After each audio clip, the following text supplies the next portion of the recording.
Good morning, Bob at the Deck Store here today. I want to thank Mark Moore in Michigan for this question. Mark's going to be installing some deck lights around the perimeter of his deck, much like you see here. The new Trex deck lights come with the light hub connectors. They come with a 5-foot lead and they disconnect near the light for additional uses, different things you can do. But what Mark wants to do is not use light hub connectivity on his deck. So what Mark's going to do is he's going to run a lead or a wire all the way around his deck from the transformer. He's going to go in a circular fashion around his deck or a lineal fashion, and then he's going to hook up these deck lights. So we're going to do this really quickly and show Mark and the rest of you how we can convert a light hub technology light into a standard light.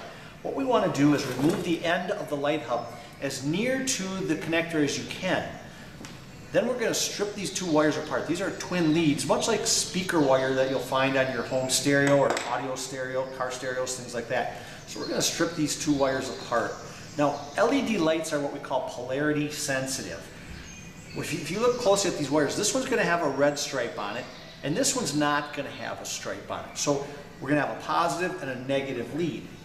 We're going to find the same thing with the lighting around the perimeter of our deck. This too is LED lighting. So what we're going to do is we're going to cut this lead in half around our deck, and we're going to strip that lead in much the same fashion. Now, this is going to get hooked up in parallel, not in series. And that's an important distinction when we're referring to low voltage and LED lighting. The old styles that we put on our decks for years, our landscape lighting, was always AC current. The new style that we put on is a DC current. It's a much lower voltage light than we used to have. Draws far less amps. So a typical transformer, 30, 40, or even 60 watt transformer is all that's needed. So you'll strip off the proper amount of wire on each of these. And there's a number of ways you can do it. There's tools specifically designed for stripping the wire, but we're going to just use our wire cutters, do it the old-fashioned way and pull those off. Just bear about 3/4 inches of wire on each one. Now, you're not going to damage your light if you hook them up incorrectly. They just aren't going to illuminate, and that's not what we're looking for. So we're going to hook these up and make sure they illuminate, and then we're going to go on and do the rest of the lights. Now, the lights that surround your deck, the wiring that surrounds your deck is also coated on the edge to identify the polarity. This strand has some writing on it. This one does not. This one has a couple raised ribs on it. Unless we know at the transformer which one's which, it isn't going to make a whole bunch of difference. We're just going to have to identify those lights. So we've got this stripped down.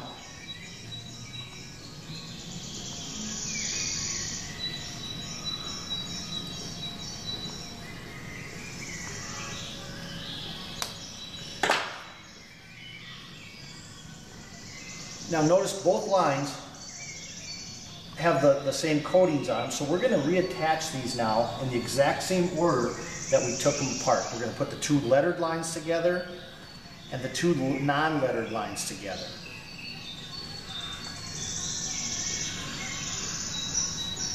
Now this is normally done in a power off condition.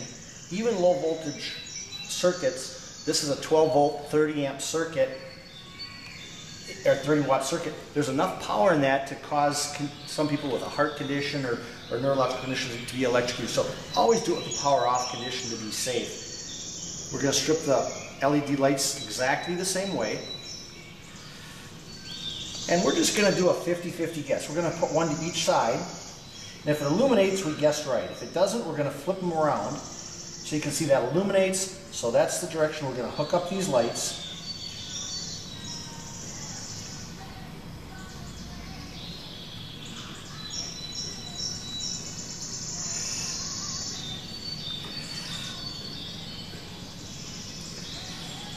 And voila, we have a light. Finish the connection with a waterproof wire nut. Simply slide it over the top of it, twist it in place, and we've got our light hooked up. Now we want this light to be in the surface of the deck, much like this one, and because we didn't pre-drill our hole, we can disconnect it right here at the wire hub, put it through our hole, and finish the installation. It's as simple as that. Thanks again, Mark, for your question. Look forward to your next order.